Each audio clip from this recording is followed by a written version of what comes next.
The Happy Prince. High above the city, on a tall column, stood the statue of the Happy Prince.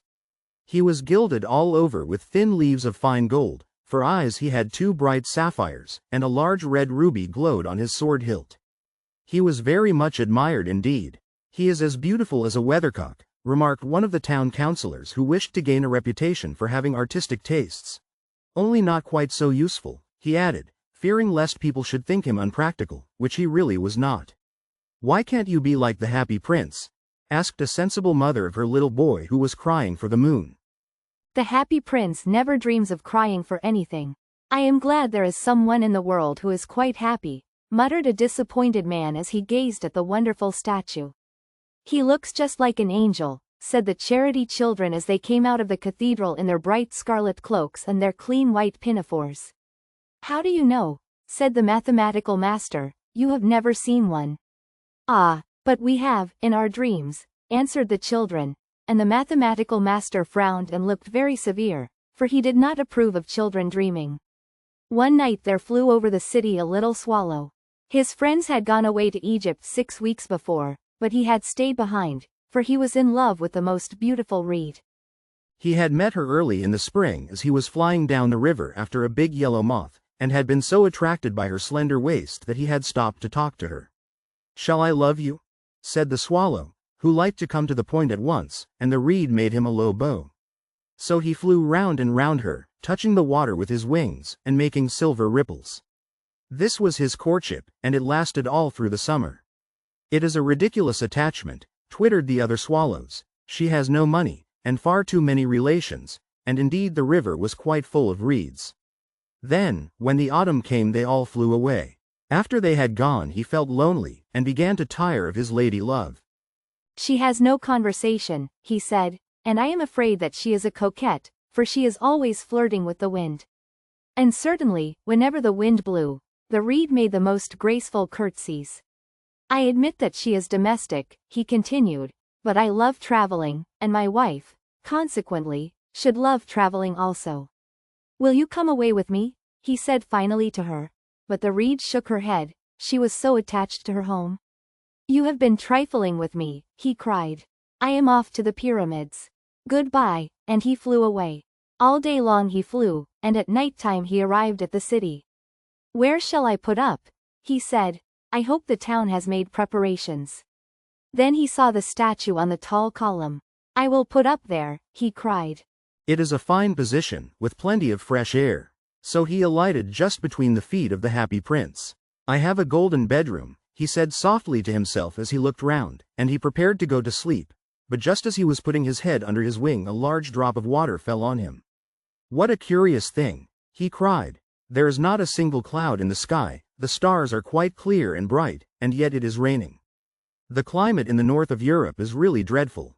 The reed used to like the rain, but that was merely her selfishness.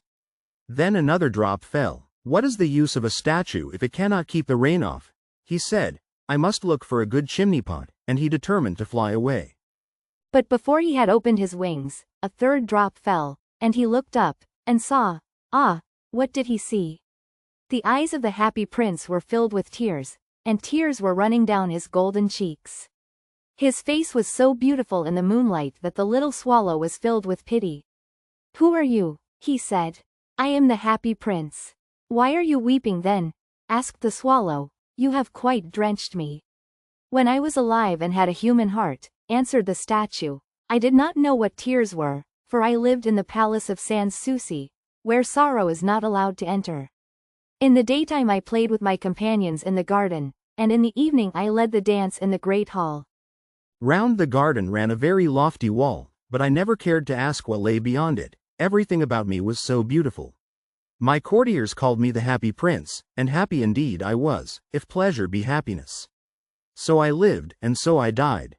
And now that I am dead they have set me up here so high that I can see all the ugliness and all the misery of my city, and though my heart is made of lead yet I cannot choose but weep. "What, is he not solid gold?" said the swallow to himself. He was too polite to make any personal remarks out loud.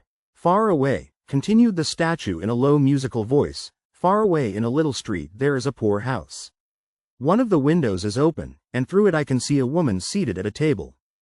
Her face is thin and worn, and she has coarse, red hands, all pricked by the needle, for she is a seamstress. She is embroidering passion flowers on a satin gown for the loveliest of the queen's maids of honor to wear at the next court ball. In a bed in the corner of the room her little boy is lying ill. He has a fever, and is asking for oranges. His mother has nothing to give him but river water, so he is crying. Swallow, swallow, little swallow, will you not bring her the ruby out of my sword hilt? My feet are fastened to this pedestal and I cannot move. I am waited for in Egypt, said the swallow. My friends are flying up and down the Nile, and talking to the large lotus flowers. Soon they will go to sleep in the tomb of the great king. The king is there himself in his painted coffin. He is wrapped in yellow linen, and embalmed with spices. Round his neck is a chain of pale green jade, and his hands are like withered leaves. Swallow, swallow, little swallow, said the prince, will you not stay with me for one night, and be my messenger? The boy is so thirsty, and the mother so sad. I don't think I like boys, answered the swallow. Last summer, when I was staying on the river, there were 2 rude boys, the miller's sons, who were always throwing stones at me. They never hit me, of course. We swallows fly far too well for that, and besides, I come of a family famous for its agility. But still, it was a mark of disrespect. But the happy prince looked so sad that the little swallow was sorry. It is very cold here, he said, but I will stay with you for one night, and be your messenger. Thank you, little swallow, said the prince. So the swallow picked out the great ruby from the prince's sword, and flew away with it in his beak over the roofs of the town. He passed by the cathedral tower, where the white marble angels were sculptured. He passed by the palace and heard the sound of dancing. A beautiful girl came out on the balcony with her lover. How wonderful the stars are, he said to her, and how wonderful is the power of love. I hope my dress will be ready in time for the state ball, she answered. I have ordered passion flowers to be embroidered on it. But the seamstresses are so lazy. He passed over the river, and saw the lanterns hanging to the masts of the ships. He passed over the ghetto, and saw the old Jews bargaining with each other, and weighing out money in copper scales. At last he came to the poor house and looked in. The boy was tossing feverishly on his bed, and the mother had fallen asleep, she was so tired. In he hopped, and laid the great ruby on the table beside the woman's thimble. Then he flew gently round the bed, fanning the boy's forehead with his wings. How cool I feel, said the boy, I must be getting better, and he sank into a delicious slumber. Then the swallow flew back to the happy prince, and told him what he had done. It is curious, he remarked, but I feel quite warm now, although it is so cold. That is because you have done a good action, said the prince. And the little swallow began to think, and then he fell asleep. Thinking always made him sleepy. When day broke he flew down to the river and had a bath. What a remarkable phenomenon, said the professor of ornithology as he was passing over the bridge.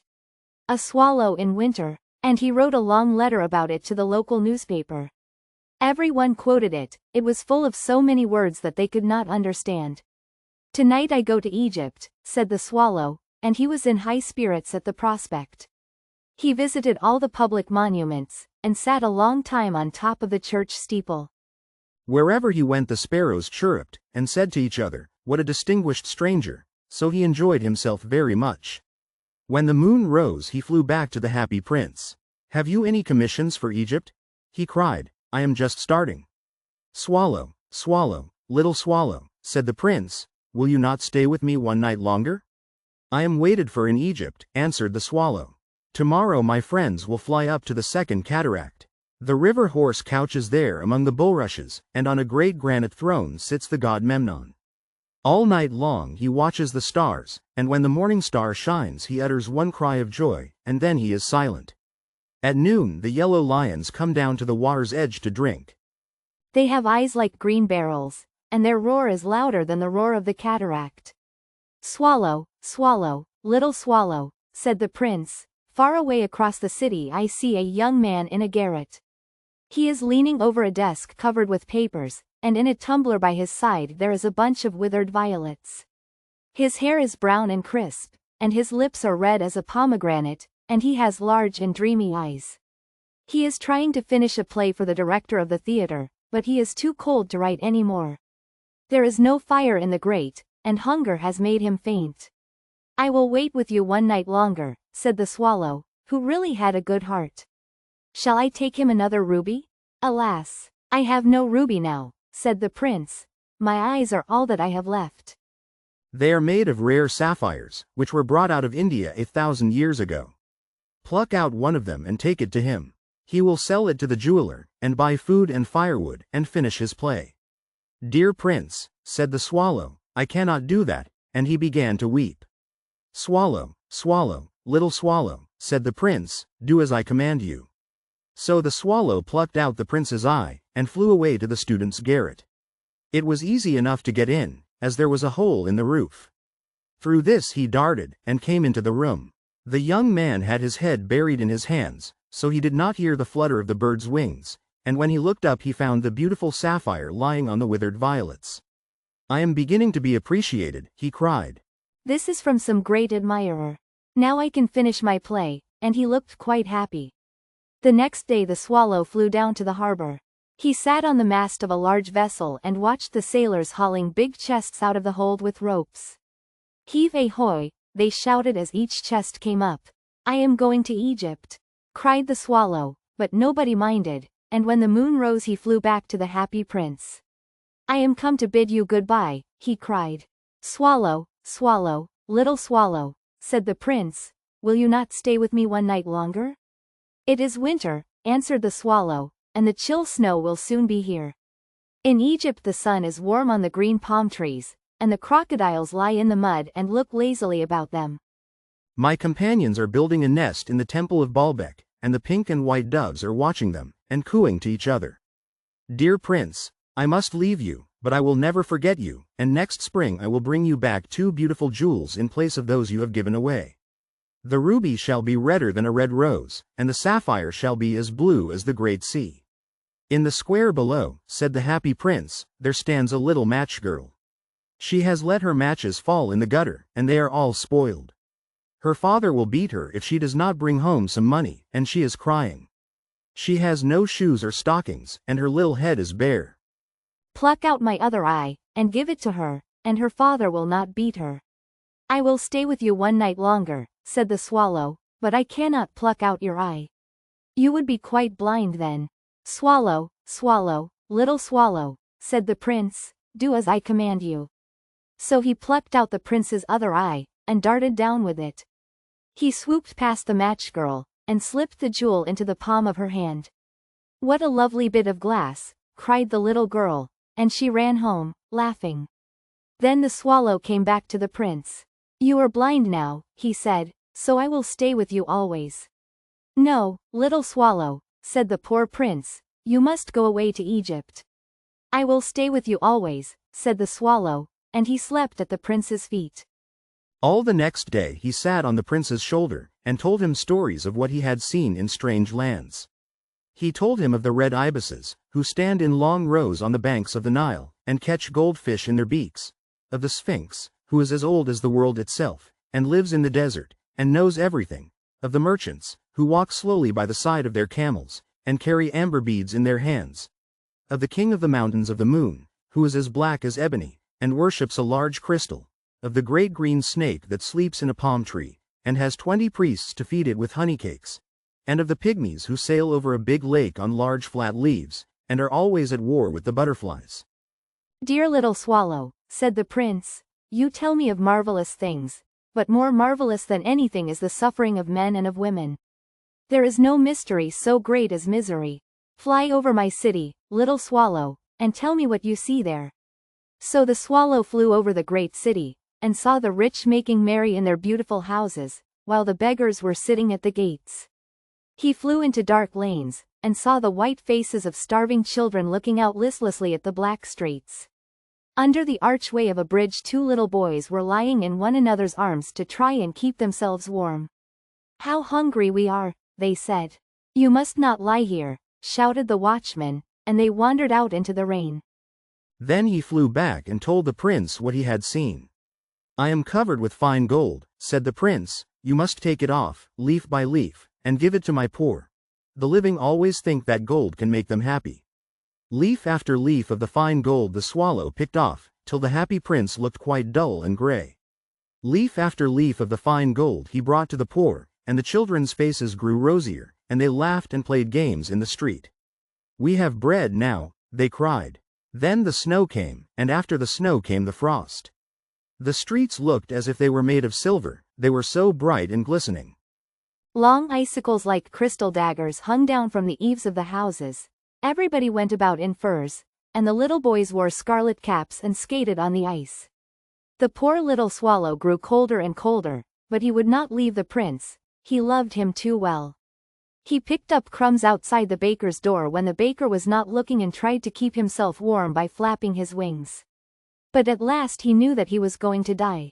He had just strength to fly up to the prince's shoulder once more. "Goodbye, dear prince," he murmured, "will you let me kiss your hand?"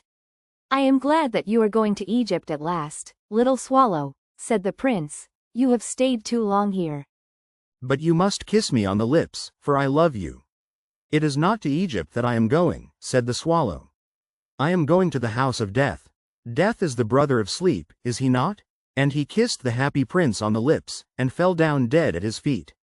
At that moment a curious crack sounded inside the statue, as if something had broken. The fact is that the leaden heart had snapped right in two. It certainly was a dreadfully hard frost. Early the next morning the mayor was walking in the square below in company with the town councillors. As they passed the column he looked up at the statue. "Dear me! How shabby the happy prince looks," he said. "How shabby indeed!" cried the town councillors, who always agreed with the mayor, and they went up to look at it. "The ruby has fallen out of his sword, his eyes are gone, and he is golden no longer," said the mayor. "In fact, he is little better than a beggar." "Little better than a beggar," said the town councillors. "And here is actually a dead bird at his feet," continued the mayor. "We must really issue a proclamation that birds are not to be allowed to die here." And the town clerk made a note of the suggestion. So they pulled down the statue of the happy prince. "As he is no longer beautiful, he is no longer useful," said the art professor at the university. Then they melted the statue in a furnace, and the mayor held a meeting of the corporation to decide what was to be done with the metal. "We must have another statue, of course," he said, "and it shall be a statue of myself." "Of myself," said each of the town councillors, and they quarreled. "When I last heard of them they were quarreling still." "What a strange thing," said the overseer of the workmen at the foundry. "This broken lead heart will not melt in the furnace. We must throw it away." So they threw it on a dust heap where the dead swallow was also lying. "Bring me the two most precious things in the city," said God to one of his angels, and the angel brought him the leaden heart and the dead bird. "You have rightly chosen," said God, "for in my garden of paradise this little bird shall sing for evermore, and in my city of gold the happy prince shall praise me."